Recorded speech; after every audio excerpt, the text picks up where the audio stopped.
Bismillahirrahmanirrahim. Assalamualaikum warahmatullahi wabarakatuh. Innal hamdalillah hamdan katsiran tayyiban mubarakan fihi kama yuhibbu rabbuna wa yardah. Wa asyhadu an la ilaha illallah wahdahu la syarika lah wa asyhadu anna Muhammadan abduhu wa rasuluh. Allahumma salli wa sallim ala nabiyyina Muhammadin sallallahu alaihi wasallam wa ala alihi wa ashabihi wa man tabi'ahum bi ihsan ila yaumiddin, amma ba'du.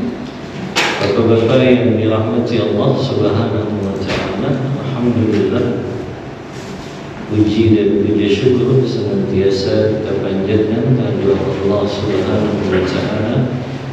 Dengan izin dan pertolongan dari Allah, kita bisa melanjutkan kembali kajian rutin kita, masih mengkaji kitab Al-Fiqhu Al-Muyassar, dan kita masih membahas tentang babul muamalah, bab yang berkaitan dengan muamalah yang berkaitan dengan harta. Kita telah bahas di pertemuan sebelumnya tentang definisi jual beli, rukun-rukun jual beli, syarat-syarat sahnya jual beli. Sekarang kita akan membahas tentang al-buyu al-manhiya anha, jual beli yang dilarang di dalam Islam, atau jual beli yang diharamkan di dalam syariat Islam ini. Berkata pengarang kitab ini rahimahullah ta'ala, naha syari'u al-hakim an ba'dil buyu' idza tarattaba 'alaiha tagyiru lima huwa aham. Syariat Islam, yaitu Allah Ta'ala yang membuat syariat ini, melarang beberapa perkara dari jual beli apabila itu melalaikan perkara yang lebih penting, seperti melalaikan dari ibadah yang wajib atau bisa menimbulkan mudarat atau keburukan kepada orang lain. Dan di antara jual beli yang dilarang dalam syariat itu, yang pertama, ini berkaitan dengan waktu. Hukum asalnya, Pak, semua waktu boleh kita melakukan jual beli. Tapi ada satu waktu yang kita tidak boleh melakukan transaksi jual beli. Ya. Jadi hukum asalnya semua waktu kita boleh melakukan transaksi jual beli kecuali satu waktu ini, yaitu al-bai'u wa syira'u ba'dal adhan tsani yaumil jum'ah, melakukan transaksi jual beli setelah azan yang kedua pada hari Jumat dikumandangkan. Ini bagi yang masjidnya azannya 2 kali. Tapi bagi yang azannya 1 kali, berarti ketika muadzin itu mengumandangkan azan, maka sudah dilarang melakukan jual beli. Ya. Jadi kalau ternyata masjid yang dekat dengan lokasi pasar itu atau lokasi tempat orang melakukan jual beli itu azannya hanya 1 kali, berarti ketika khatib naik kemudian mengucapkan salam dan muazzin mengumandangkan azan, maka setelah itu haram melakukan transaksi jual beli. Ya. Apa dalilnya? Dalilnya adalah firman Allah Ta'ala dalam surah Al-Jumu'ah ayat yang ke-9. Allah berfirman, ya ayyuhalladzina amanu idza nudiya lis-salati min yaumil jumu'ati fas'au ila dzikrillahi wa dzarul bai'. Wahai orang-orang yang beriman, apabila dipanggil untuk kalian melaksanakan sholat Jumat, maka bersegeralah menuju sholat Jumat tersebut dan tinggalkanlah segala transaksi jual beli. Para ulama tafsir ketika menafsirkan fas'au ila dzikrillah, bersegeralah kalian menuju kepada panggilan Allah. Maknanya di sini Pak, kita juga diwajibkan mendengarkan khutbah. Nah, ini yang banyak disalahpahami oleh sebagian kaum muslimin. Ya, mereka mengira kewajiban mereka hanya sholatnya saja. Padahal khutbahnya itu wajib mereka dengarkan. Bahkan ini pendapat mayoritas ulama. Apabila seseorang hadir sholat Jumat, Pak, ketika khutbah sudah selesai, sah tidak Pak sholat Jumatnya? Kata mayoritas ulama sah, tapi dia berdosa. Ini Anda selalu sampaikan kepada karyawan-karyawan pabrik ya. Kalau Anda ngisi khutbah di situ, Anda selalu sampaikan bahwa makna fas'au ila dzikrillah dalam surah Al-Jumu'ah ayat 9 ini, bersegeralah menuju panggilan Allah. Maknanya di sini kita wajib mendengarkan khutbahnya.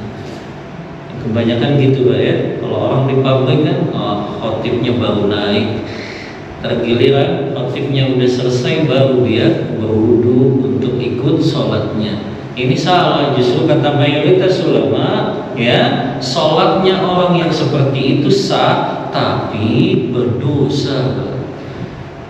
Jadi ada orang yang sholatnya sah tapi dia berdosa. Ya, diantaranya orang yang menghadiri sholat Jumat setelah khotib sudah selesai dari khutbahnya. Itu kalau dia nggak ada uzur. Beda kalau orang ada uzur ya. Apakah dia dalam keadaan safar gitu ya? Karena orang yang safar kan sebetulnya tidak wajib untuk sholat Jumat ya.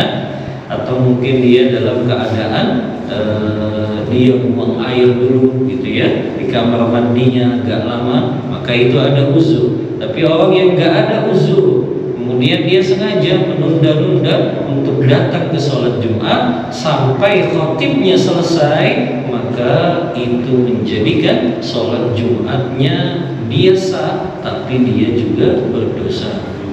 Ya. Lihat Pak, di sini Allah mengatakan wadzarul bai', tinggalkan segala transaksi jual beli. Ya.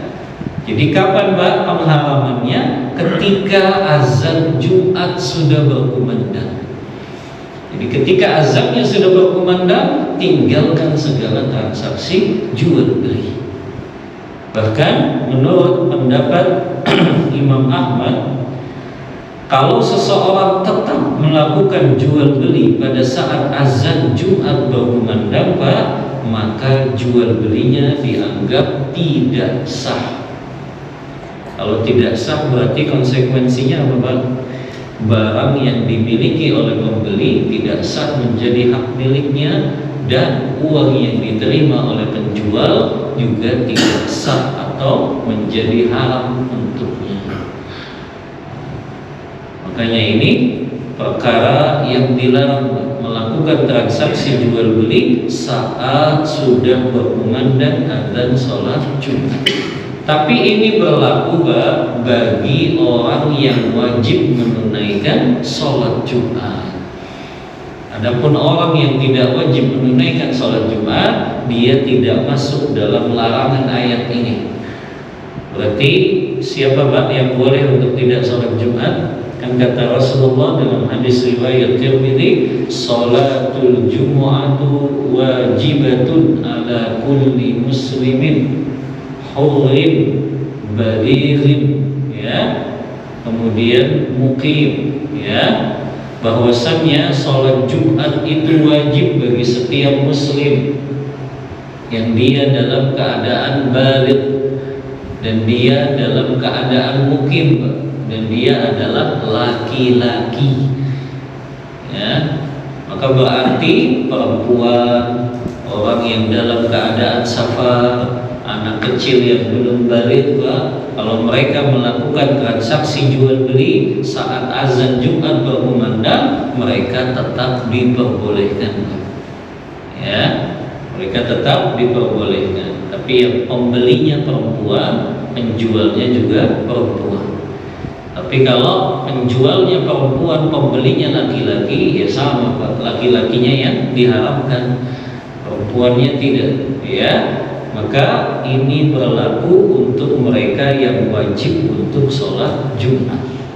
Ya, mereka yang tidak wajib maka larangan ini tidak berlaku. Ya. Kemudian Pak, yang kedua, bai'ul asya'i liman yasta'inu biha ala maksiatillah aw yastakhdimuha fil muharramat fala yasihu bai'ul asir liman yattakhidhuhu khamran. Yang kedua Pak, jual beli yang dilarang dalam syariat atau yang diharamkan dalam syariat, jual beli yang menolong seseorang untuk melakukan kemaksiatan kepada Allah atau menggunakannya dalam perkara-perkara yang diharamkan oleh Allah. Di sini diberikan contoh, tidak sah seseorang menjual perasan anggur kepada orang yang membuat khamar. Ya, jadi tidak sah. Kalau ada orang Pak, dia punya kebun anggur, kemudian dia tahu yang bakal belinya ini adalah perusahaan pembuat minuman keras, maka syariat melarang itu Pak. Padahal hukum asalnya dia boleh jual anggurnya gitu kan. Tapi ketika dia tahu yang beli ini perusahaan yang akan membuat minuman keras, maka itu dilarang. Ya, makanya kalau dalam muamalah Pak, konsepnya jangan banyak tanya. Kalau jadi penjual ya sudah, ya jual saja. Kalau Bapak tahu ternyata itu akan digunakan untuk yang haram, maka haram juga untuk menjualnya. Ya, tapi kalau Bapak nggak tahu, ya Bapak nggak berdosa. Tapi ketika Bapak tahu ternyata, oh ini yang datang ini bos perusahaan bir bintang gitu ya, dia beli anggur yang begitu banyak dan kita tahu bahwa dia akan memeras anggur tersebut, membuatnya menjadi minuman keras, maka haram untuk menjual kepadanya. Ya,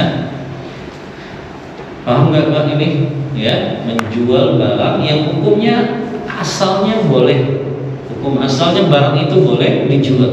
Tapi ketika kita tahu yang membeli ini akan menggunakannya dalam kemaksiatan kepada Allah, maka menjadi haram jual belinya.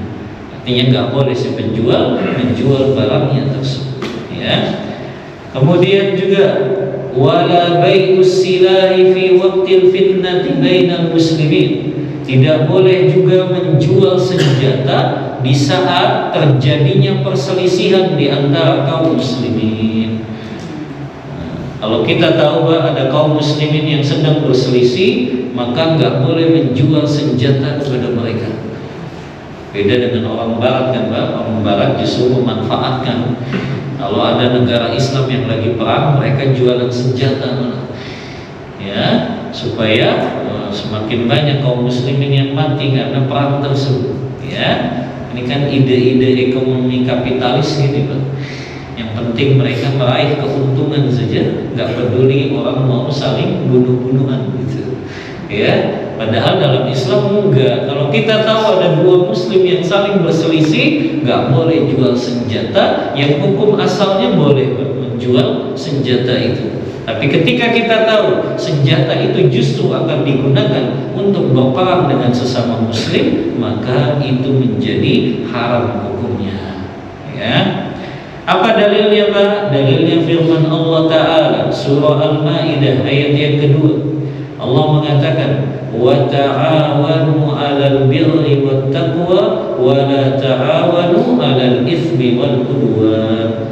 Dan saling tolong menolonglah kalian dalam berbuat kebaikan dan ketakwaan, dan jangan kalian saling tolong menolong dalam berbuat dosa dan permusuhan. Ya, maka nggak boleh kita tolong menolong berbuat dosa dan permusuhan. Ya, kalau Pak misalnya seseorang menjual pakaian bikini gitu ya, pakaian you can see itu, apa hukumnya? Ada orang yang jualan itu pakaian apa sih?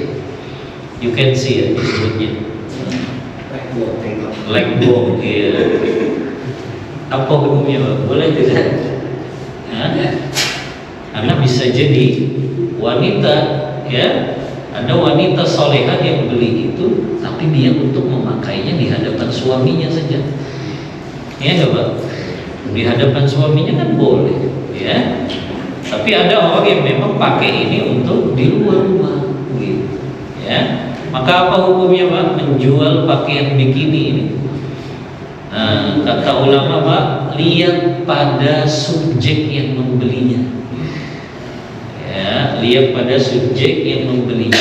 Kalau yang membeli pakaian itu jilbabnya lebar gitu ya, apalagi yang belinya pakai cadar, kita tahu dia pasti gunakannya untuk di hadapan suaminya saja.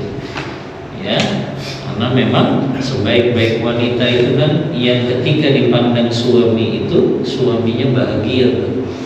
Ya, itu kan sebaik-baik wanita. Dan itu boleh ya apabila seorang istri dandanannya menarik gitu ya, dan itu hanya di hadapan suami saja, justru itu berpahala. Ya. Tapi yang gagal difahami wanita muslimah saat ini kan, mereka justru kalau keluar dandannya luar biasa, kalau di hadapan suami malah nggak mandi, gitu ya, atau pakaiannya daster yang sudah bolong-bolong saja. Ya, ini kan salah, Pak. Mereka justru terbalik, di hadapan suami itu justru harus penampilannya menarik. Ya, karena membuat senang suami itu kan berpahala. Ya, justru kalau keluar rumah ya biasa saja penampilannya. Bahkan kan dilarang wanita muslimah melakukan tabarruj jahiliyah. Tabarruj itu kata Allah dalam surah Al-Ahzab ayat 33, wala tabarrujna tabarrujal jahiliyatil ula. Janganlah kalian wahai wanita muslimah ketika keluar rumah berdandan dan berhias untuk selain suami kalian. Jadi nggak boleh Pak, wanita muslimah justru dandanannya untuk orang-orang di luar sana. Ini yang gagal difahami wanita muslimah saat ini. Karena mereka berdandan cantik menarik hanya untuk suami mereka.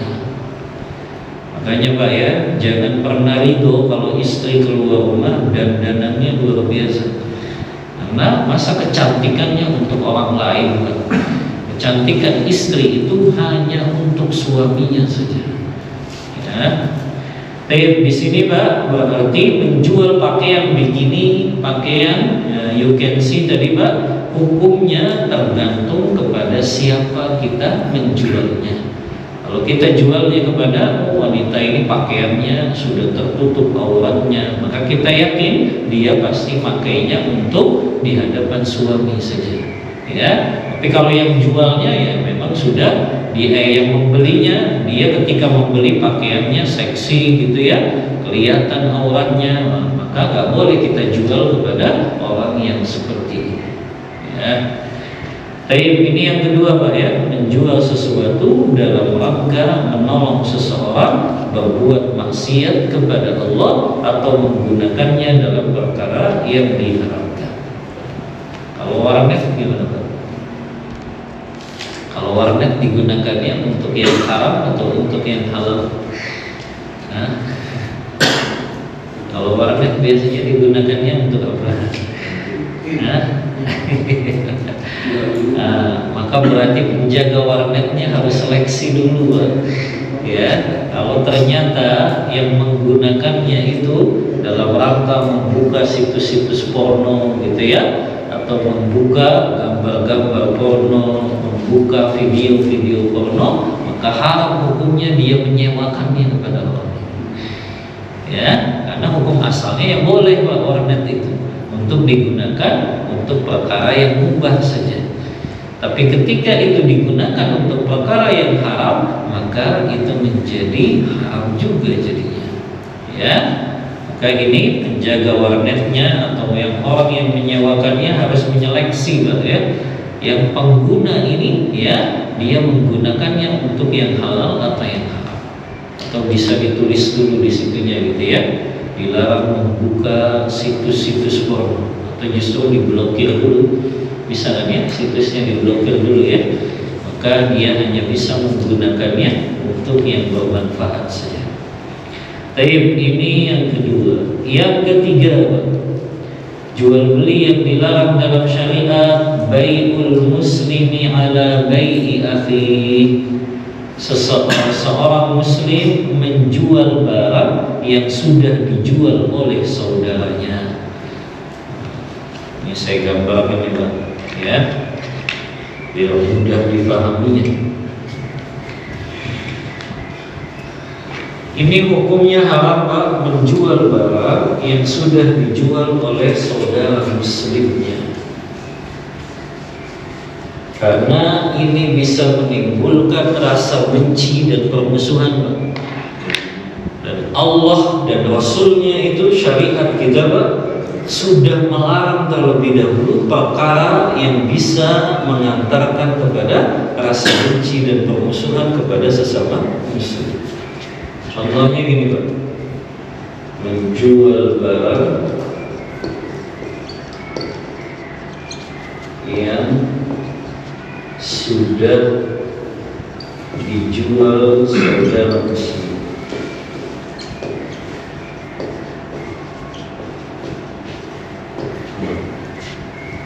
Maksudnya sudah dijual nih, sudah akad ya. Makanya saya kasih contoh. Misalnya si A ya menjual jam tangan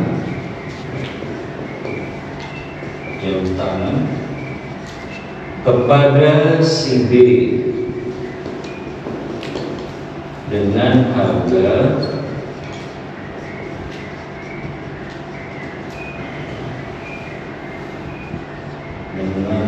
katakanlah 1 juta rupiah. Si A dan B Pak, ini sudah telepon-teleponan atau WA-WA-an ya. Kata si A, mau nggak bayarin jam tangan saya? Kata si B, berapa harganya? 1 juta. Oh ya sudah deh ya, saya sepakat, saya beli ya, kata si B ya. Tiba-tiba Pak, ada si C ya. Si C ini datang ke rumahnya siapa Pak? Si B. Di si C ketemu dengan si B Pak. Ya. Si C datang ke rumah si B itu juga sama nawarin jam gitu. Ketika si C datang ke rumah si B ya, B mau bayarin nggak jam tangan saya ya? Berapa harganya ya?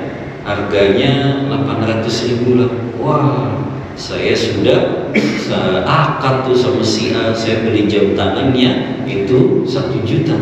Maka kata si C, udah batalin aja, beli jam tangan saya saja yang lebih murah. Maka ini haram Pak hukumnya, karena si C menjual jam kepada si B yang sudah sepakat membeli barangnya si A. Ingat Pak ya, ini kalau sudah akad ya. Akad itu Pak, walaupun belum serah terima tapi sudah sepakat, itu namanya sudah akad ya. Karena serah terima itu memang bisa dibelakangkan gitu ya. Kecuali memang A dan B ini belum akad Pak, masih tawar-menawar gitu, belum sepakat harganya segitu ya, maka baru boleh C menjual barangnya. Itu Pak ya, bisa dipahami Pak ya. Nah ini berdasarkan dalilnya hadis Rasulullah SAW yang diriwayatkan Imam Bukhari dan Muslim. Kata Rasulullah, wala yabi ba'dukum ala bai'i ba'din. Tidak boleh menjual barang yang telah dijual saudara muslimnya ya. Jadi nggak boleh Pak, kalau saudara muslim kita sudah jual barangnya, kemudian kita menjual barang lagi kepada orang yang membeli ini karena kita memberikan harga lebih murah, maka ini diharamkan ya. Nah yang setelahnya Pak, yang keempatnya itu mirip, yaitu asyira'u ala syira'i. membeli barang yang sudah dibeli oleh saudara muslimnya. Ini juga sama Pak, ketika sudah terjadi akad. Ya, kasusnya mirip Pak seperti ini, tinggal diganti kata kerjanya membeli saja misalnya. Si A ya, misalnya si A membeli jam tangan kepada si B.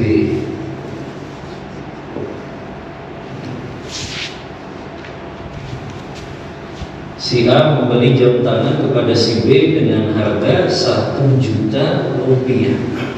Ya. Si B sudah sepakat dengan A. A beli jam tangannya 1 juta. Tiba-tiba ya si C ini ya datang kepada si B lagi. Si B ini penjual Pak ya. Si C datang kepada si B. Kata si C, B, kamu saya dengar menjual jam. Iya, ya. Berapa harganya? 1 juta. Kata si C, saya bayarin deh. Ya, kata si B, saya sudah akad sama si A, harganya 1 juta. Kata si C, udah batalin, saya beli deh, harganya 1.500.000. Nah, ini haram Pak, karena sudah akad antara A dengan B. Maka si C pengen beli juga dengan harga yang lebih mahal sekalipun, itu sama dengan membeli barang yang sudah dibeli saudara muslimnya. Nah, lanjutan hadisnya Pak sebetulnya juga wala yakhtubu rajulin ala khitbati akhi. Tidak boleh melamar perempuan yang sudah dilamar oleh saudara muslimnya. Tapi maksudnya di sini Pak, kalau lamarannya sudah diterima. Ya, ingat Pak ya, maksudnya kalau lamarannya sudah diterima. Tapi kalau lamarannya ditolak atau belum diterima, maka boleh laki-laki melamar perempuan itu juga. Maka yang dimaksud tidak boleh melamar di atas lamaran saudara muslim itu kalau lamarannya sudah diterima. Nah, lamarannya sudah diterima, tiba-tiba datang yang lebih ganteng gitu ya, yang lebih kaya, bisa berubah ini perempuannya, ya, padahal dia sudah sepakat menerima lamaran orang lain itu, gitu, ya. Makanya ini juga dilarang untuk melamar perempuan yang sudah dilamar oleh orang lain dan lamarannya sudah diterima. Baik, yang kelima, bai'ul inah, melakukan transaksi jual beli inah. Nah, ini juga harus digambarkan Pak.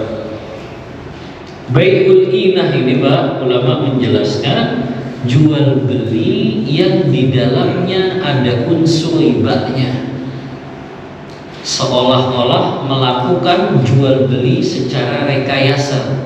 Jadi sebetulnya ini akad hutang piutang, tapi dibuat rekayasa seperti jual beli. Kita lihat Pak, gambarannya biar lebih jelas. Warna kelihatan? Kelihatan.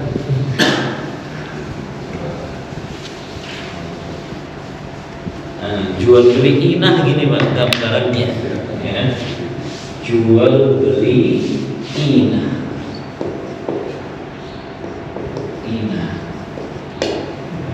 ya. Jual beli inah, ya. Si A butuh uang. Jadi sebetulnya si A ini butuh uang, ya. Si A butuh uang, ya. Butuh uangnya katakanlah 5 juta rupiah. Si A butuh uang 5 juta rupiah. Si A tahu si B ini orang kaya gitu ya, atau punya kemampuan finansial, ya. Maka si A datang kepada B.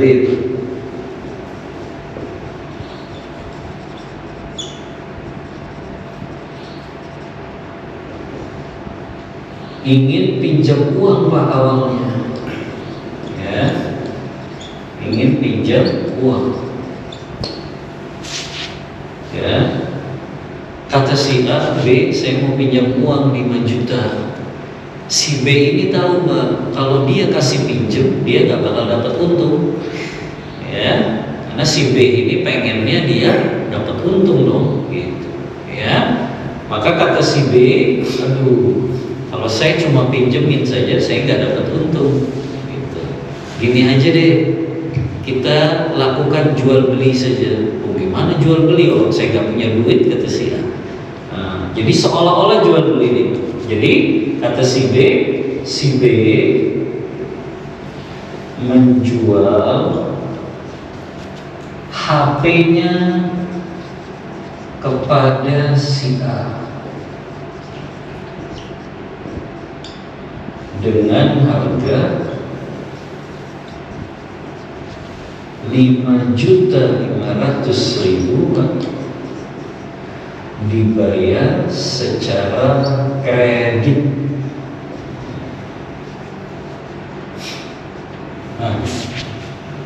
Kata si B, Pak, ya, ini HP saya, kamu bayarin berapa? 5.500.000. Lo gimana bayarnya? Udah, pokoknya ini HP saya jual ke kamu 5.500.000, kamu bayarnya cicil.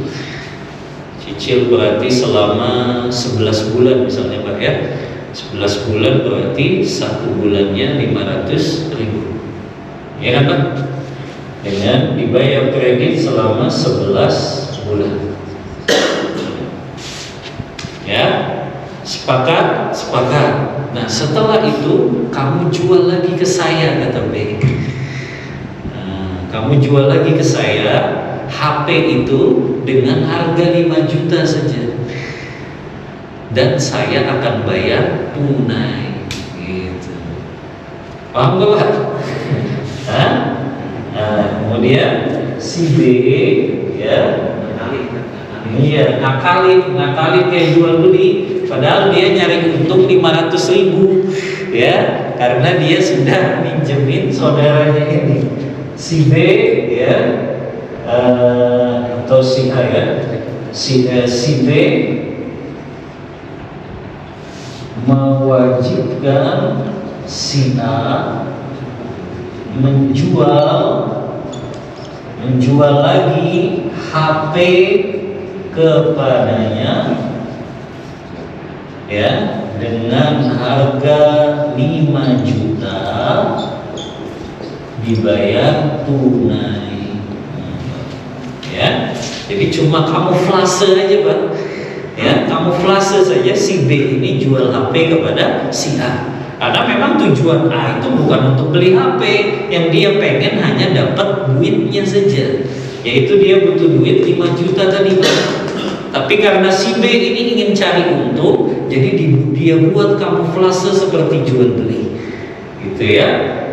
Makanya kamuflasenya itu tadi, udah A, ini kamu beli HP saya 5.500.000, kamu bayar cicil 11 bulan, berarti 1 bulan 500.000. Tapi setelah itu kamu jual lagi ke saya, dan saya beli tunai secara dengan harga 5 juta. Jadi sepertinya ini jual beli, tapi sebetulnya kata ulama ini kamuflase saja, ya, yang sebetulnya inilah hutang piutang yang ada ribanya. Karena dia ngambil keuntungan berapa Pak? 500.000, ya, padahal itu dia nggak jual beli. Gimana jual beli? Oh, si A nya nggak punya uangnya, ya. Maka inilah yang disebut jual beli inah. Ini jual beli inah. Ada yang mirip dengan ini Pak, namanya jual beli tawarruk. Jual beli tawarruk Pak, kasusnya mirip dengan ini Pak, tapi setelah si B menjual HP-nya kepada si A, nah, kalau tawarruk itu Pak, si A nggak jual lagi HP-nya kepada si B-nya, tapi dia jual lagi kepada si C misalnya, kepada orang lainnya. Nah, kalau itu boleh Pak, ya, Kalau itu boleh, tapi kalau dia jual lagi kepada si B, ini yang dilarangnya. Gitu. Ya, jadi kalau A-nya jualnya kepada orang lain selain si B ini boleh, Pak. Tapi kalau dia jual lagi kepada si B, maka itu yang dilarang, diharamkan. Paham nggak, Pak? Kalau yang ketiga, yang ini dipakai di syariah gitu. Masa? Ya. Jadi melibatkan pihak ketiga. Oh, maksud yang Bapak katakan tadi terakhir. Maksudnya nggak seperti ini kan yang tadi aja. Yang terakhir. Iya, yang tawaruk tadi. Iya boleh kalau tawaruk itu. Cuman pertanyaannya, bagaimana pihak ketiga ini ternyata juga berhubungan dengan pihak pertama.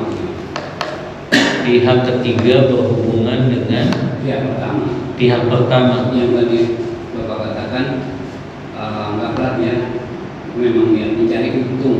Oh, kalau dia ada hubungan atau dibuat sengaja gitu ya untuk ini, ya itu nggak boleh gitu, Pak.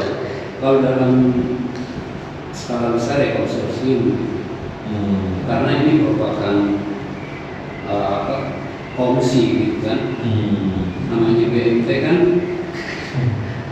jalan yang tunggal kan, kebanyakan serikat kan. Betul kan? Iya. Serikat, anggaplah nggak usah jauh-jauh lah, serikatnya 3 lah, ABC gitu ya, punya modal. ABC punya modal. Tadi yang Bapak katakan seperti itu. Jadi masing-masing pihak berperan, tapi sebenarnya satu tujuan, satu tujuan. Yang itu. Jadi yang saya tanya itu, bagaimana kalau ternyata kita ketahui bahwa, anggaplah tadi Bapak kan katakan bahwa kalau melibatkan pihak ketiga halal ya. Iya. Tapi ternyata setelah kita ketahui pihak ketiga ini merupakan serikat dari A. Bagaimana? Itu nggak boleh kalau punya serikat. Jadi tidak boleh pelibatan ini tidak boleh ada hubungan gitu. Betul. Iya. Berdiri sendiri. Iya. Berdiri sendiri. Atau dia ya pihak ketiga yang berdiri sendiri. Kalau saya memahami ya betul. Iya. Berdiri sendiri. Ya. Tapi ini jual beli inah, Pak ya. Kasusnya seperti ini. Karena tadi jual beli yang kamuflase saja sebetulnya adalah hutang piutang yang ada unsur ribanya. Nah, ini diantara kaidah riba, Pak ya. Kaidah riba, Pak, karena selalu sampaikan dalam masalah hutang piutang, Pak, tidak boleh si pemberi pinjaman itu mendapat keuntungan sepeser pun. Itu nggak boleh, ya. Ada kaidah ini disebut oleh sahabat, kullu qardin jarra manfa'atan fa huwa riba. Kullu qardin jarra manfa'atan fa huwa riba.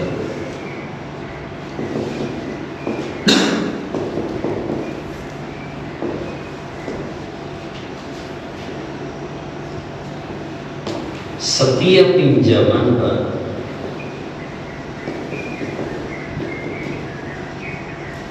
yang mendatangkan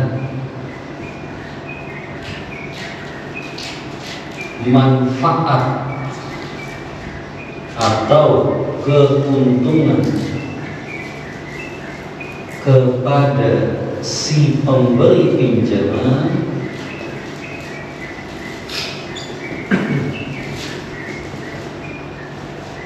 maka itu adalah riba. Maka itu adalah riba. Ya. Jadi setiap pinjaman, Pak, yang itu mendatangkan keuntungan atau manfaat kepada orang yang meminjamkan, si pemberi pinjamannya, maka itu yang jatuh dalam riba. Makanya ini yang gagal difahami lembaga-lembaga gadai, Pak. Mereka cari keuntungan tapi dengan cara hutang piutang. Karena asas Islam itu, Pak, hutang piutang itu untuk saling tolong menolong, untuk saling bantu-membantu, bukan untuk cari keuntungan. Kalau mau cari keuntungan Pak, dengan jual beli. Ya, kalau dengan jual beli Bapak mau cari keuntungan 100% juga boleh, ya. Tapi kalau dalam hutang piutang Pak, nggak ada 100% pun yang kita ambil keuntungan dari sini. Karena memang niatnya kita saling menolong, saling membantu. Makanya hadis-hadis tentang keutamaan orang yang memberikan pinjaman atau hutang itu kan lebih banyak Pak, itu keutamaannya di akhirat nanti. Ya, kullu qardin shadaqah misalnya. Setiap uang yang dipinjamkan itu seperti orang itu bersedekah. Atau siapa yang dia memberikan jeda waktu yang lebih panjang untuk pembayaran hutang saudaranya, maka setiap harinya dia dapat pahala. Ya, maka Rasulullah selalu memotivasi para pemberi pinjaman ini dengan motivasinya akhirat, Pak. Karena memang tidak untuk cari keuntungan duniawi. Kalau dalam hutang piutang seperti itu, ya, memang murni itu sosial atau ingin membantu saja, bukan dalam rangka cari keuntungan. Karena setiap keuntungan manfaat yang itu didapatkan si pemberi pinjaman jatuh ke dalam riba. Ya, sampai Pak Imam Abu Hanifah itu dikisahkan beliau pernah berjalan bersama murid-muridnya. Ketika di perjalanannya sudah sampai siang hari yang begitu panas Pak, di Irak sana. Kalau panas di Jazirah Arab itu kan bisa sampai 50 derajat teriknya. Maka ketika sudah begitu panas, kata murid-muridnya, wahai imam, kita berteduh sebentar yuk, ya, di atap rumah atau di halaman rumah yang ada atapnya itu. Tapi Imam Abu Hanifah nggak mau, kalian saja, saya tetap di sini saja, ya, di tengah terik matahari. Ditanya sama muridnya, kenapa? Kan cuma sebentar saja wahai imam, kita berteduh di halaman rumah yang ada atapnya itu. Ketahuilah wahai muridku, rumah atau halaman rumah yang ada atapnya itu adalah orang yang masih memiliki hutang kepadaku. Paham gak Pak? Dia gak mau ngambil manfaat Pak. Kalau dia berteduh itu di atap rumah, orang yang dia kasih pinjam uang, sama saja dia masuk dalam kaidah itu. Sampai segitunya ngambil manfaat saja Pak, berteduh di rumah orang yang belum lunas hutangnya, itu gak berani Imam Abu Hanifah. Karena takut jatuh ke dalam riba ini, ya. Karena beliau paham kaidah ini. Setiap pinjaman beliau kan pinjamin uang ke orang itu. Kemudian orang itu kan akan bayar Pak kepada Imam Abu Hanifah. Tapi dia malah berteduh di halaman rumahnya. Sama saja dia ngambil manfaat dari hutang yang dia pinjamkan. Sampai segitunya Pak, ulama kita tuh begitu waroknya, mereka takut ini jatuh ke dalam riba. Ya, kalau kita kan malah parah Pak ya, minjemin orang uang, motornya kita pakai. Subhanallah. Minjemin orang uang, mobilnya kita pakai, itu riba Pak. Ya, gak boleh cari keuntungan manfaat. Kita kan malah manfaatin kan. Orang habis pinjam uang sama kita, barang-barang kita yang pakai gitu. Ya, ini jatuh ke dalam riba ini Pak. Ya, karena segala pinjaman Pak yang mendatangkan keuntungan kepada si pemberi pinjamannya, maka itu jatuh ke dalam riba. Ya. Baik, selanjutnya dikit lagi Pak ya. Kita nunggu 15 menit ya. Bai'ul mabi qabla qabdihi, yang ke-6 ya. Oh, dalilnya dulu tadi Pak ya. Dalil haramnya jual beli inah. Rasulullah bersabda dalam hadis riwayat Imam Ahmad yang disahihkan Syekh Albani, kata Rasulullah, "Idza tabaya'tum bil inah", apabila kalian gemar melakukan jual beli inah tadi Pak ya, jual beli yang ada unsur ribanya. Wa akhadtum adnabal baqar, dan kalian sibuk dengan ekor-ekor sapi kalian, maknanya sibuk dengan peternakan kalian. wa taraktumul jihad fi sabilillah, dan kalian tinggalkan itu berjihad di jalan Allah, sallallahu alaikum dzullan la yarfa'uhu hatta tarji'u ila dinikum, maka Allah akan limpahkan kepada kalian kehinaan yang Allah nggak akan cabut kehinaan tersebut dalam diri kalian sampai kalian kembali kepada agama kalian. Dari sini Pak, ulama mengambil kesimpulan hukum, selama kaum muslimin masih gemar melakukan riba Pak, maka mereka akan dihinakan. Karena mereka gemarnya melakukan transaksi yang diharamkan Allah, Allah akan hinakan mereka. Ya, selama kaum muslimin masih gemar transaksi yang haram seperti riba ini, maka mereka akan dihinakan oleh Allah Ta'ala, dan mereka akan tidak akan dicabut kehinaan tersebut sampai mereka kembali kepada agama yang benar, yaitu kembali kepada transaksi-transaksi yang dihalalkan oleh Allah. Taib yang keenam, jual beli yang dilarang dalam syariat, bai'ul mabi'i qabla qabdihi, menjual barang sebelum barang itu diqabd. Diqabd itu maknanya diterima barang tersebut. Diqabd itu Pak, ada dua maknanya. Qabd Pak ya. Arabnya jelas bagus.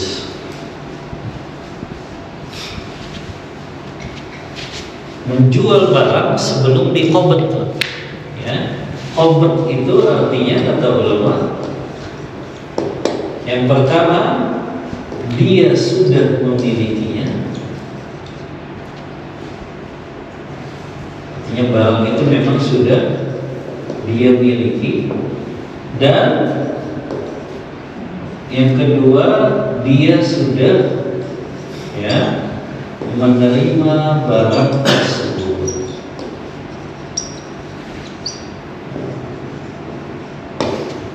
Contoh Pak, ya, saya beli barang ke Abu Arta, katakanlah saya beli HP gitu ya ke Abu Arta, tapi baru by phone Pak, ya by phone saja ya. Warta saya jadi deh bayarin HP antum, katakanlah harganya 2 juta ya. Kemudian HP itu belum saya terima Pak.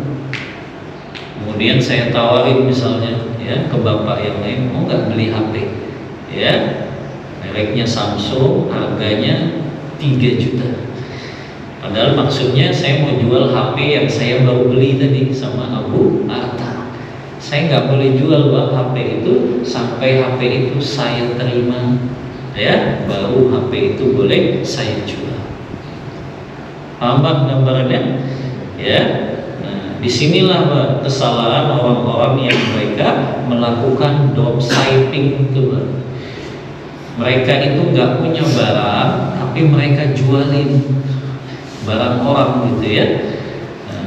Kalau mereka kenal dengan penjualnya nggak masalah Pak, itu bisa menjadi akadnya wakalah ya, dia sebagai wakilnya si penjual. Tapi ini orang nggak ada kenalan gitu ya kepada si penjualnya ini, nggak ada hubungan apa-apa, tiba-tiba dia cuma lihat marketplace-nya orang ini, kemudian dia lihat ada gambar-gambar produk-produknya. Karena di dunia online kan gitu, tinggal comot-comot saja gitu ya. Kemudian dia pajang di media sosialnya seolah-olah dia yang jual barang itu, padahal dia nggak punya barangnya ya.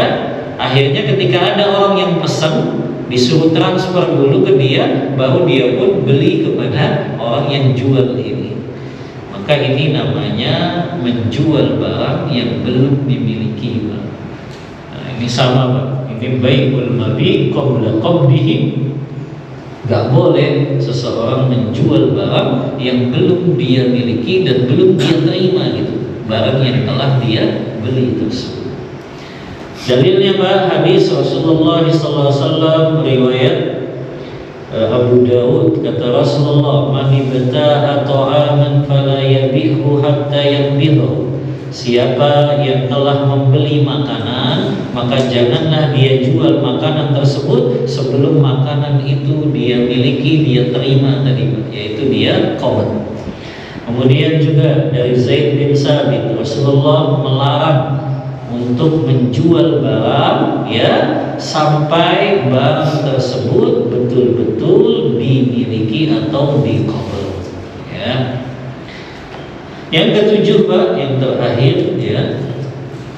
Belum ya, yang ke-8 Pak, yang terakhir. Yang ketujuh, bai'us thimari qabla buduwi sholatiha. Menjual buah-buahan sebelum masak atau sebelum matangnya. Enggak boleh Pak ya, jual buah itu harus dalam keadaan matang. Ya. Maknanya adalah ya, nggak boleh kita masih menjual buah yang masih ada di pohon yang belum ada tanda matangnya. Kan setiap buah ada tanda masaknya Pak ya. Kalau kurma itu sudah kekuning-kuningan. Makanya Bapak jangan beli kurma yang masih hijau Pak, itu belum matang berarti. Ya. Kurma itu matangnya agak kekuning-kuningan, coklat gitu ya, atau kehitam-hitaman.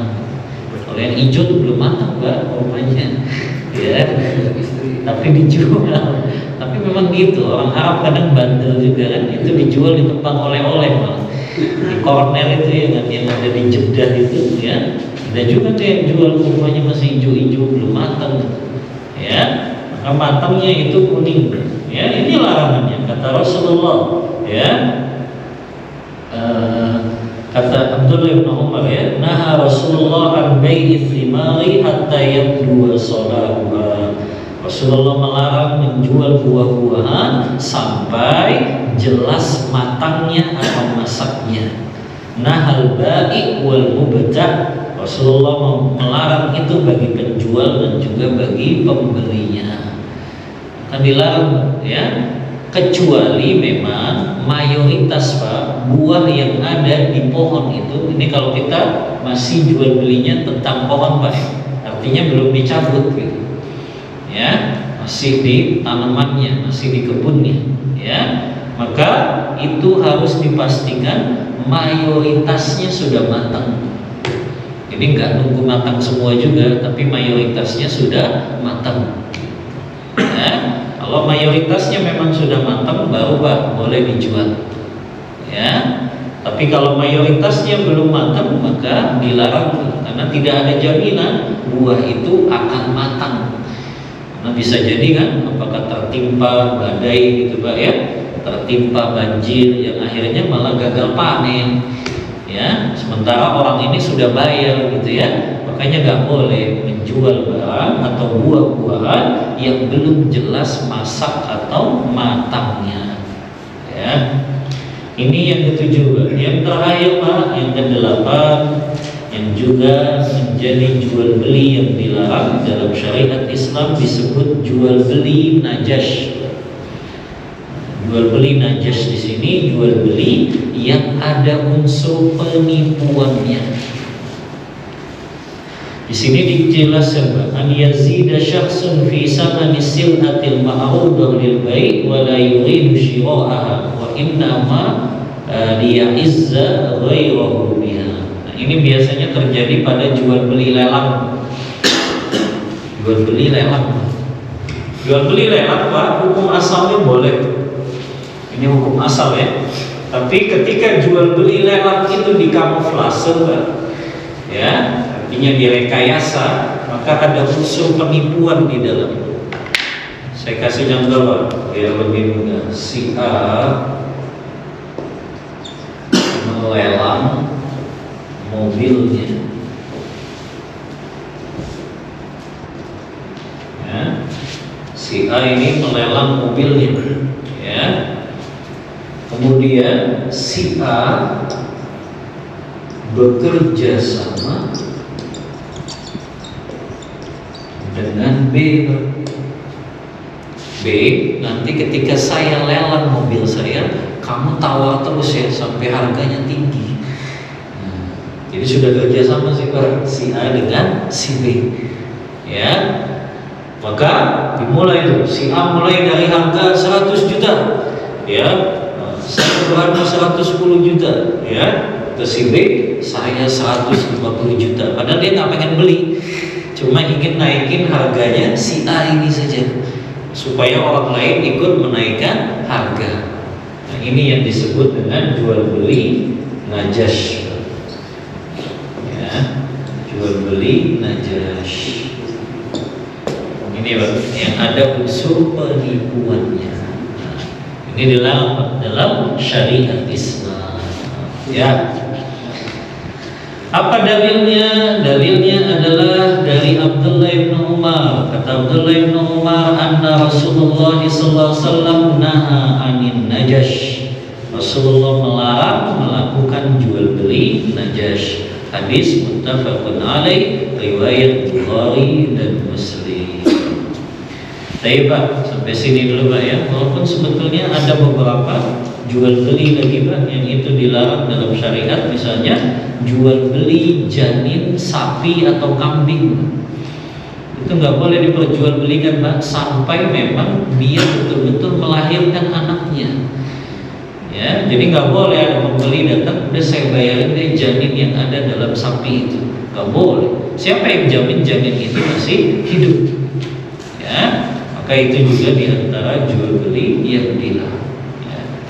Wallahu ta'ala a'lam bishawab. Ini yang bisa Anda sampaikan dengan keterbatasan ilmu yang Anda miliki. Kita buka diskusi dan tanya jawab. Wassallallahu ala nabiyyina Muhammadin wa ala alihi wa sahbihi wasallam.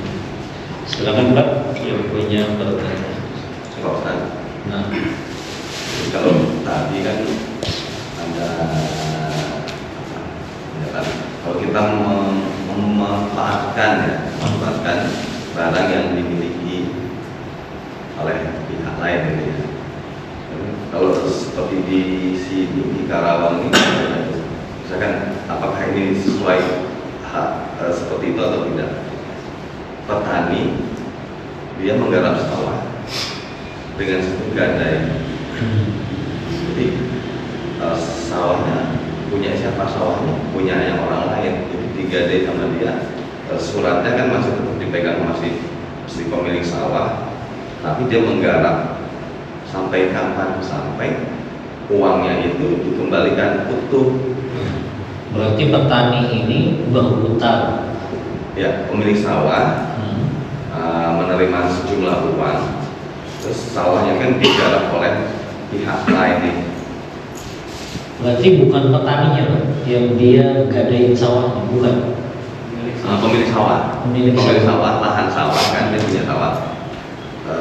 Dia istilahnya menggadai tanahnya itu kepada orang untuk dimanfaatkan. Dia menerima sejumlah uang dari si petani.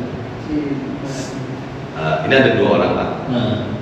Petani yang memang dia punya sawah dan dia menggarap sawah. Terus ada orang lain yang punya lahan sawah. Lahan sawah itu misalkan si B ini pemilik lahan sawah. Karena kebutuhan lahan sawahnya itu, tanahnya itu digadaikan lah istilahnya kepada si A dengan sejumlah uang. Berarti si B pinjam uang ke si A gitu ya? Mungkin seperti itu, iya. Tapi istilah mereka saya menggadai. Iya, maksudnya dia pinjam uang, saya gadain sawah saya. Iya. Setelah itu kamu garap terserah gitu. Terserah sampai kapan? Ya sampai nanti uang yang diterima itu dikembalikan utuh. Iya. Apakah itu termasuk dengan yang pernyataannya? Iya, itu termasuk riba. Memanfaatkan barang gadai itu hukumnya riba. Ya. Tidak boleh seseorang memanfaatkan barang yang digadaikan. Contohnya tadi, si B lagi butuh duit, ya, dia punya lahan sawah sebetulnya, tapi dia lagi butuh duit, akhirnya dia pinjam sama si A, tapi dia gadaikan sawahnya, gitu Pak ya. Habis itu udah kamu pakai deh sawah saya, ya, kamu garap, gitu ya, hasilnya juga kamu ambil, ya, selama saya masih utang sama kamu. Nanti kalau saya sudah bayar, baru sawah itu kamu kembalikan pada saya. Ini gak boleh. Si A sama dengan memanfaatkan uang yang telah dia pinjamkan. Tadi Pak kaidahnya, setiap pinjaman yang mendatangkan keuntungan atau manfaat kepada si pemberi pinjaman itu jatuh ke dalam perbuatan riba, termasuk memanfaatkan barang gadai. Nah, ini memang terjadi, apalagi di kampung-kampung. Ya, petani itu kadang nggak punya modal, sementara dia punya sawah, akhirnya dia pinjam uang gitu ya, kemudian dia gadaikan sawahnya. Yang lebih parah lagi, petani yang punya sawah ini malah dia nyewa kepada orang yang ngasih pinjam utang kepadanya. Nah, ini sama Pak, memanfaatkan barang gadai itu jatuh ke dalam riba. Karena kaidah tadi Pak ya, kullu qardin jarra manfaatan fa huwa riba. Setiap pinjaman yang mendatangkan keuntungan atau manfaat kepada pemberi pinjaman jatuh ke dalam riba. Gitu. Wallahu ta'ala a'lam bissawab. Nah, Muslim apa yang tadi seorang muslim dilarang menjual sesuatu yang mudah dijual. Gitu. Ini banyak kita temui itu kalau di perusahaan. Jadi misalnya si pabrik ini udah biasa beli produk di A yang punya supplier si A ini. Tapi nanti barang itu kan dia dipeta tiap bulan pasti beli kan. Pasti beli di bulan berikutnya. Ternyata si pemilik pabrik ini pengen yang lebih murah. Datanglah supplier B. Oke lah, kita bisa kasih lebih murah tuh, karena dia pengen ada, kalau di pabrik bilangnya cost down. Nah itu diperbolehkan nggak? Itu kesepakatan dengan si A itu memang dalam waktu tertentu saja, atau memang dalam kurun waktu setahun, 2 tahun saya ngambil barang dari kamu? Mungkin ada kesepakatan. Oh nggak ada. Jadi, kalau nggak ada ya boleh dia ngambil dari kecuali ada kontrak baru tidak boleh. Iya, kecuali ada kontrak. Ada kontrak terlebih dahulu. Pokoknya setahun ini kamu yang supply ke saya. Karena banyak kita temuin itu, kita masuk dalam satu perusahaan, di apa yang bertugas di perusahaan ini selalu bilang ini harganya dari awal segini loh. Kalau antum pengen masuk berarti harus di bawah ini. Karena kita pengen ada pengurangan untuk harga. Nah itu yang kita tanya itu sah enggak? Kalau tidak ada kontrak, kalau tidak ada kontrak boleh, ya. Karena kan ya, yang namanya orang, apalagi perusahaan ya pasti cari yang ongkos produksinya lebih murah. Jadi boleh selama belum ada kontrak. Ya. Nah, silakan. Kalau misalnya ibu-ibu jualan pas Jumat, yang jual yang beli non muslim itu jual belinya sama. Itu jual belinya juga perempuan Pak. Iya perempuan. Iya boleh. Kalau saya tadi kan yang beli laki-laki. Kalau yang beli non muslim boleh. Karena non muslim tidak wajib sholat Jumat. Jadi sah. Kalau kembali yang tadi yang untuk apa? Kalau di Islam kan kalau pinjam itu karena nggak mengambil keuntungan. Betul. Tapi yang pinjam sendiri uangnya mau untuk dicarikan keuntungan gitu. Misalnya saya pinjam 10 juta, nanti saya berikan sesuatu untuk berdagang gitu. Kan saya jadi ada keuntungan dari pinjaman tadi. Bukan karena saya butuh 100 juta, 10 juta untuk sesuatu. Tapi buat modal gitu ya. Ya boleh, memang nggak apa-apa. Orang yang meminjam itu kan memang mungkin dia butuh modal gitu. Karena saya minjem ke si A 10 juta. Saya kan akan ngalihin, kalau di sana kan saya ngalihin 10 juta juga. Iya betul. Tapi padahal si A tahu uang ini saya pakai untuk modal. Iya, modal investasi. Dan si A bisa nggak ngambil keuntungan karena tahu bahwa saya pinjam. Berarti lebih baik itu akadnya musyawarah saja Bapak, kerjasama. Nah, si A ini sebagai investor, si B dia sebagai pengelola. Nanti baru mudharabah bagi hasil begitu. Jadi bukan pinjam. Iya, kalau pinjam meminjam memang nggak boleh ngambil keuntungan, Pak. Kalau mau ngambil keuntungan ya tadi dengan akad musyawarah mudharabah, kerjasama bagi hasil. Jadi dia sebagai investor gitu ya. Orang yang harus diwujudkan akadnya seperti apa gitu. Iya, pokoknya kita akadnya mudharabah ya. Saya sebagai investornya, saya kasih nih modalnya. Nanti kamu kelola, nanti lihat 1 tahun itu. Kalau ada keuntungan berarti kita bagi bersama. Nah, disepakati boleh, Pak. 60%, 40% misalnya. 60 untuk si pengelola, 40 untuk si investor. Tapi nggak boleh flat, Pak. Karena kalau flat sama aja riba. Maksudnya nggak bisa tiap tahun pokoknya saya mau dapat. Misalnya tiap bulan kamu transfer ke saya 5 juta. Atau tiap tahun keuntungannya kamu transfer 10 juta. Nggak bisa. Dalam sistem kerjasama investasi kan kita nggak tahu untung atau ruginya. Makanya kalau itu justru flat gitu Pak ya. Pokoknya kita kerjasama, tiap tahun saya dapat 10 juta. Ini mah bukan kerjasama Pak, sama aja riba ini. Karena yang namanya bisnis ya tentu kan berubah-ubah Pak keuntungannya. Makanya keuntungannya itu tidak flat Pak. Ya kalau dalam kerjasama pasti berubah-ubah. Walaupun sebenarnya yang menawarkan misalkan pihak yang tadi yang utama nih, misalkan mau nggak ikut investasi gitu kan? Investasi. Kan mungkin dia sudah menghitung, oh kalau saya investasi dengan tambahan dia punya penghasilan sekian nih, jadi kamu nanti setiap bulan ya paling nggak dapatnya segini. Ditetapkan ya Pak, nggak berubah flat. Nah itu nggak bisa Pak, itu bukan kerjasama namanya. Karena kerjasama pasti Pak, yang namanya keuntungan itu berubah. Nah ini bedanya antara mudharabah dengan riba. Kalau mudharabah sistem bagi hasil kerjasama itu bagi hasilnya didasarkan kepada keuntungan, bukan didasarkan kepada modal. Termasuk kerugiannya juga. Termasuk kerugian. Kerugiannya dibagi bersama. Kalau mudharabah gitu Pak, untung bagi bersama, rugi bagi bersama. Karena sama-sama rugi Pak kalau rugi kan. Si pengelola sudah rugi waktu, tenaga. Ya, si investor sudah rugi, uangnya nggak kembali misalnya, ya sama-sama rugi. Namanya juga kerjasama bagi hasil, untung dibagi, ya, rugi juga sama-sama dibagi. Gitu kalau dalam mudharabah. Wallahu ta'ala a'lam bissawab.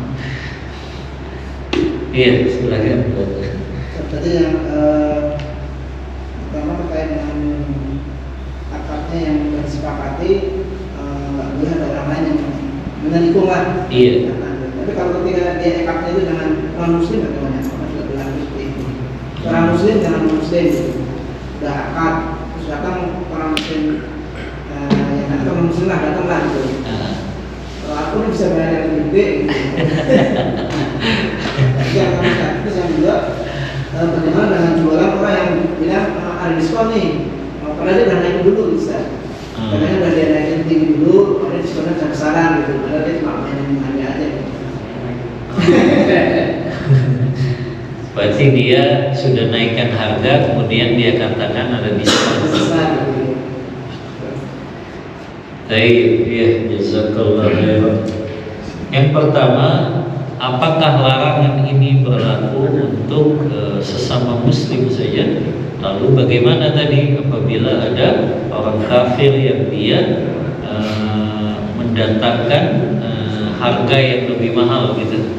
Ya, jadi orang muslimnya tuh bergantinya dengan muslim. Kemudian datang orang muslim lainnya, dia apa namanya? Oh ini sama-sama non muslim. Yang jualan muslim aja. Yang jualan muslim, yang mau beli non muslim. Kemudian yang mau ini lagi non muslim juga. Allahu a'lam ya. Karena lafaz hadisnya di sini hanya muslim gitu. Berarti kalau non muslim di luar Islam hukumnya boleh saja. Ya, ini tidak berlaku untuk non muslim di luar Islam. Karena kalau ini ya diterapkan kepada non muslim, ini nggak ada mudaratnya kepada mereka. Ya. Yang jualan yang muslim itu bisa, karena dia kan tadinya dia sepakat dengan si A yang muslim, tapi datang yang muslim lainnya yang lebih tinggi, nah si muslim jadi tertarik, lebih tinggi nih, gitu. Kan muslim dapat keuntungan. Oh dari itunya. Ya memang kalau dilihat dari hadisnya itu kan hanya sesama muslim ya. Janganlah kalian menjual barang yang sudah dijual muslim. Janganlah kalian membeli barang yang sudah dibeli muslim ya. Kalau Allah kalau melihat dari lafaz zahirnya, maka memang larangan itu hanya kepada muslim saja. Kepada selain muslim maka itu tidak dilarang. Karena lafaznya di sini hanya kepada sesama muslim saja. Adapun tadi Ada korban, boleh, tidak masalah. Ya, karena larangannya dalam hadisnya hanya kepada muslim saja. Kepada non muslim berarti tidak berlaku. Yang kedua, seseorang menaikkan harga kemudian memberikan diskon, ini juga nggak apa-apa. Itu kan strategi dalam menjual saja, gitu ya. Maka diperbolehkan, ya. Dia sengaja naikkan harga dulu, kemudian dia katakan diskon, gitu ya. Ya nggak apa-apa. Yang namanya hak menetapkan harga itu kan haknya si penjual. Maka berapapun dia tetapkan harga itu, ya itu terserah dia, gitu. Tinggal pembelinya saja. Kalau mau ya silakan beli, kalau enggak ya sudah kan gitu. Ya, jadi insya Allah ini masih mubah, nggak masalah. Itu strategi dalam penjualan saja. Ya. Itu bukannya sama dengan yang lelang tadi? Kenapa? Yang lelang tadi yang janjian sama teman. Oh, penipuan itu. Ya, supaya naik dulu. Kan di sini kan nggak ada unsur penipuannya. Walaupun memang dia naikkan harga gitu ya, tapi orang kan pasti membandingkan juga dengan harga yang lain. Kalau ternyata harga itu di luar harga pasar, ya pasti orang kan nggak akan mau beli juga. Jadi beda dengan lelang tadi yang dia memang ya ada unsur penipuannya, dia sudah kerjasama, padahal dia nggak pengen beli. Kalau ini kan dia memang serius jual, hanya saja harganya mungkin seolah-olah itu diskon, padahal itu telah dia naikkan dulu. Ya, maka silakan pembelinya mau percaya atau enggak itu harga diskon gitu. Ya. Wallahu a'lam bishawab. Iya, silakan Mas. Tadi melanjutkan transaksi dengan jaminan Pak, yang pinjaman yang tanah. Itu kan artinya ada tanah yang dijaminkan. Betul. Dan yang yang menerima atau yang ngasih modal itu nggak boleh memanfaatkan. Betul. Nah, kemudian kalau misalkan yang punya lahan yang kita jaminkan kepada orang ini, apakah dia masih bisa memanfaatkan si tanah ini? Oh, orang yang menjaminkan itu ya. Iya. Wallahu a'lam, kalau dia dikasih izin sama si penerima gadai ini, udah nggak apa-apa, nggak mau pakai aja. Jadi nggak usah ada jaminan, ya boleh berarti. Tergantung akad. Iya, tergantung akadnya. Sama kalau misalkan jaminannya kendaraan gitu, kendaraannya. Jaminannya kendaraan. Apakah yang ngasih modal ini bisa memanfaatkan kendaraan itu? Sama, nggak boleh, nggak boleh. Ada orang pinjam uang gadain mobil ke kita, mobilnya dipakai nge-grab, nggak boleh. Ya, nggak boleh. Itu sama dia dapat keuntungan dari uang yang dia pinjamkan. Kalau sekedar untuk manasin saja Pak, boleh. Karena kita khawatir mobilnya rusak. Tapi nggak tahu juga. Anak nggak tahu apakah mobil itu rodanya harus selalu jalan atau nggak harus gitu. Karena kalau memang ternyata rodanya harus selalu jalan, berarti memang boleh si penerima gadai itu dia bawa keliling saja sebentar gitu ya. Karena khawatir rusak saja gitu. Anak nggak tahu dalam dunia otomotif itu apakah mobil itu harus selalu berjalan rodanya atau tidak. Ya, kalau memang dikhawatirkan rodanya nggak jalan malah rusak, ya boleh dia bawa keliling dekat saja Pak ya. Jangan dia pakai mudik gitu ya, keliling dekat saja untuk menghindari tidak rusaknya mobil tersebut. Jadi begitu. Satu lagi. Nah, Untuk hukum tentang jual beli saham. jual beli saham, secara singkatnya Pak, ada 2 syarat saja yang disyaratkan oleh ulama dalam jual beli saham. Yang pertama ya, produk yang dijual ya oleh yang kita tanam sahamnya di perusahaan tersebut adalah produk yang dihalalkan. Ini syarat pertama. Jadi kalau kita mau nanam saham, lihat ya bahwasannya produk yang kita investasikan itu adalah perusahaan itu memang menjual barangnya yang dihalalkan oleh syariat. Yang kedua adalah ya tata cara orang ini menjalankan bisnisnya, ya itu adalah tata cara yang memang sesuai syariat. Ini syarat yang kedua ini yang berat, Pak. Kalau kita ingin menanam saham, karena banyak sekali perusahaan yang memang mereka tidak mampu menjalankan syarat yang kedua ini.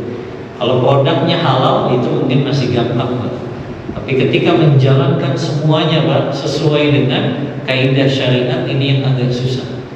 Karena sebagian mereka mungkin masih menjadikan modalnya itu dari bank-bank konvensional misalnya, ya, atau mereka melakukan transaksinya itu transaksi yang tidak jelas, barang yang tidak jelas akadnya gitu ya. Maka itu yang disyaratkan oleh ulama. Termasuk Pak, kalau kita mau investasikan saham itu harus jelas ada yang diperjualbelikan di situ. Biasanya kan ada surat berharganya Pak ya. Kalau kita nanam saham itu, ya. Jangan seperti forex itu, Pak. Forex itu kan nggak jelas, ya, hanya dia main jual beli saja, ya. Padahal tidak jelas kepemilikannya itu berupa apa buktinya, ya. Dia belum punya bukti itu dia miliki, tiba-tiba dijual lagi, ya, hanya untuk seperti bermain judi saja, Pak. Ketika harganya tinggi dia jual, ketika harganya rendah dia tahan, kan gitu, Pak ya. Dalam permainan forex, maka itu nggak boleh. Makanya ada surat berharga yang jelas kalau kita menanam saham tadi. Namanya surat berharga. Wallahu ta'ala a'lam bishawab. Cukup Pak ya? Sudah hampir 6:30 Pak. Ya, mohon maaf ya, ini yang bisa Anda sampaikan dengan keterbatasan ilmu yang Anda miliki. Wassallallahu ala nabiyyina Muhammadin wa ala alihi wa sahbihi wasallam. Kita tutup kajian kita membaca doa kafaratul majlis. Subhanakallahumma wa bihamdika asyhadu an la ilaha illa anta astaghfiruka wa atubu ilaik. Walhamdulillahi rabbil alamin. Wassalamu alaikum warahmatullahi wabarakatuh.